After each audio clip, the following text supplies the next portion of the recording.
Okay, that's red. That's a redder red. And that is a nice blue. These are mats. These are color mats that go onto backdrops, used a lot in photography and on paintings and where we put them around the frame. But they're actually kind of a secret tool for getting really nice looking colors on your backdrops if you're doing YouTube videos. There's a link in the description, but I'm only saying this because I've been trying to find what colors work best in video, and I kind of like this blue, and this blue would actually work really good with the lenses I'm talking about today. These lenses that I'm talking about today are DZOFilm.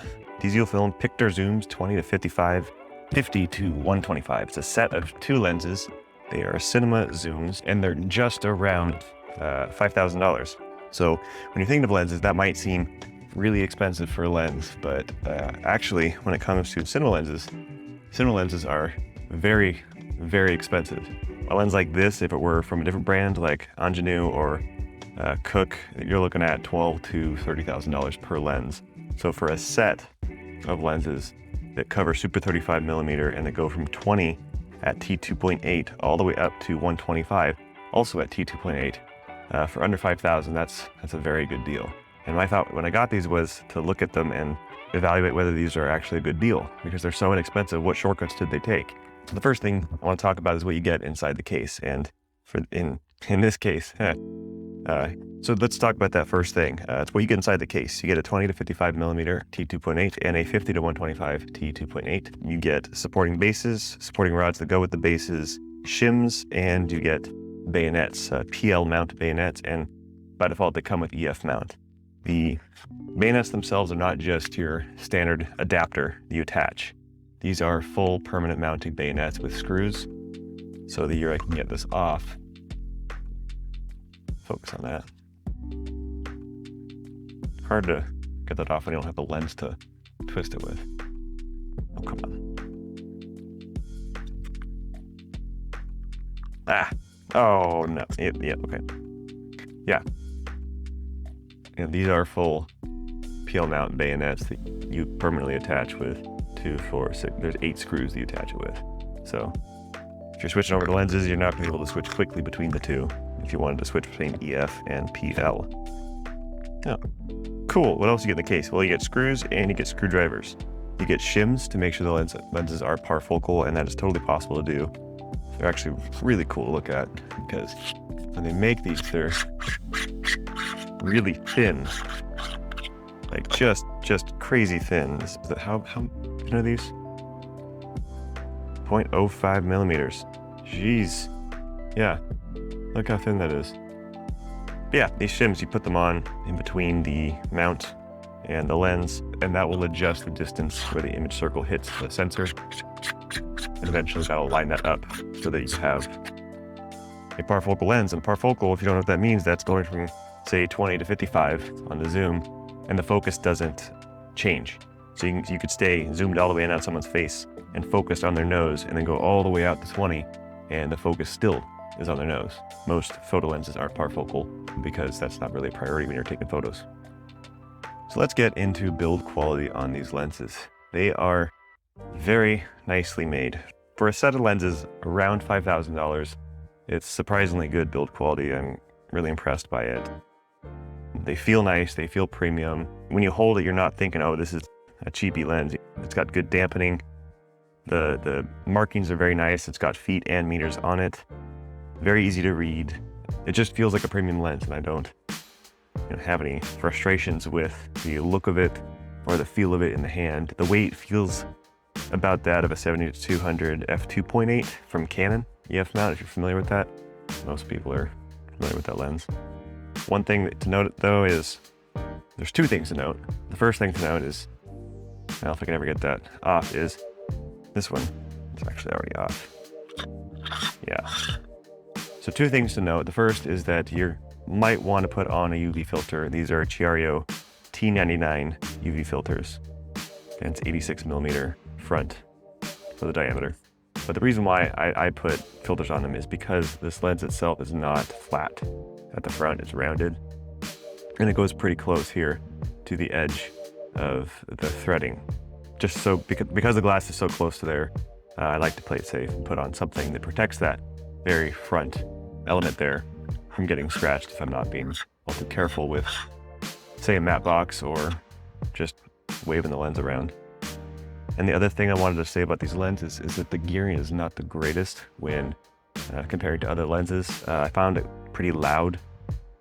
It's still 0.8 for the gearing, so it works on all follow focus systems and whatever your manual follow focus is.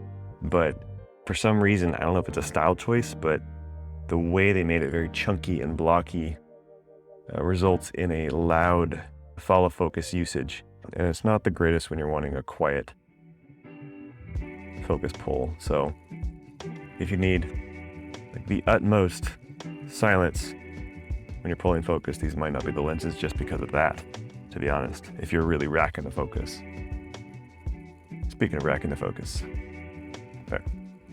So that's build quality. So what about image quality? Because that's that's the main thing people want to know typically when they're buying a lens like this, especially if it's $5,000. Is the image any good? And when you're going against $12,000 and $30,000 lenses, when this one by itself is around $2,500, yeah, it's punching against some really big, impressive lenses. So, well, let's get into it. Image performance it's pretty good. I would say it's not sharp at T2.8. You can see in some of the footage here that yes, it is somewhat sharp in the center. It really quickly loses sharpness and gets a smeared, blurry look toward the edges of the frame. It definitely suffers optically, I think, from that, but other people might find that as a vintage look in these lenses, and they might prefer that, which it's kind of all the rage right now, is having a vintage look to your shots. So if you really want to get rid of that precise 18-35 Sigma f2.8 or f1.8 lens, it's very clinical and there's nothing really going on with it, and you want to have some more flair to it, instead of opting for a lens that could have fungus, that's old, or is way too expensive, and I'm thinking contacts, 21 2.8, those things are way too expensive, then the Pictors might be a good option because you still get that vintage look to it, but in a modern body with nice dampening and all the other features of a modern lens. I mean, plus if you're using a Contax lens or a Nikkor or some older vintage lens that's tiny and it's cinematted and it still is small, having a lens like this really does, it really impresses your client a lot more than it does with those smaller, older lenses. So it's a trade-off. You lose out on some image performance, but that vintage look might be what you're going for. One question people might have with these lenses is, do they breathe? So if you don't know what lens breathing is that's just when the frame itself changes as you do some kind of focus adjustment. So if you're changing where you're focused in the field and the edges of the frame kind of move forward and in and out just a little bit, as if it goes from, say, a 30mm to a 35mm, even though you just changed focus, that's focus breathing. It breathes. These lenses don't breathe. They're actually really nicely calibrated. Not an issue with them. So that's great. Great on the breathing aspect to it. Going with that vintage look to it, that where it's not quite sharp in the center, is flaring and annealing glare. I'd say the flaring on this lens is very premium, mainly because of this lens has so many elements to it that when you do flare it, you see all those elements lined up in this long streak in the flare, and that look is something that you typically only get on much more expensive lenses, and those much more expensive lenses are used on much higher budget productions. So subconsciously, really, when you have a client or a customer looking at a video that was shot in these lenses, it tends to look a little more premium when it flares, because this has that flaring with those elements that is similar to those more expensive lenses. So I really liked the flaring on these. So I've gotten into some of the sharpness characteristics of it, where it's sharper in the center. It's not quite sharp, but especially when you get toward the edges, it definitely softens out. It's not a consistently sharp lens across the frame. And I'd say the same thing about chromatic aberration.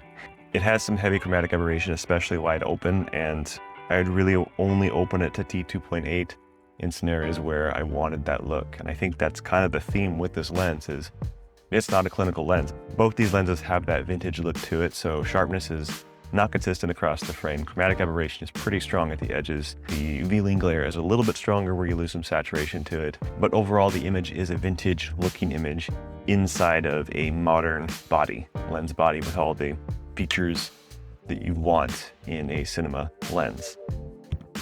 Does that make it a bad lens? Is that what they were going for? I don't really know. But for this price, you could say those are characteristics that are actually flaws of this lens, or you could look at it and say this is what they were intentionally targeting, and because they targeted that, they were able to make it less expensive. Either way, the footage from these lenses is really subjective. If you want that more organic, vintage look to your shots that's not fully sharp, especially outside of the center, that has chromatic aberration and has those things to it, but you also want it in this kind of body where you want to get away from a Nikkor lens set or some old Russian primes, this might be a good option for you. It's competitively priced, especially when you look at the competition. It's definitely not perfect, but what you get for the price is something that a lot of people might want. But if you want more of a clinical look, something that's a lot more precise, and potentially for VFX work or anything like that, then you might want to pick a different lens set, though it'll cost a whole lot more. So thanks for watching, and leave a like, leave a comment, tell me which color matte you liked the best if you saw that at the beginning, and please subscribe. So see ya.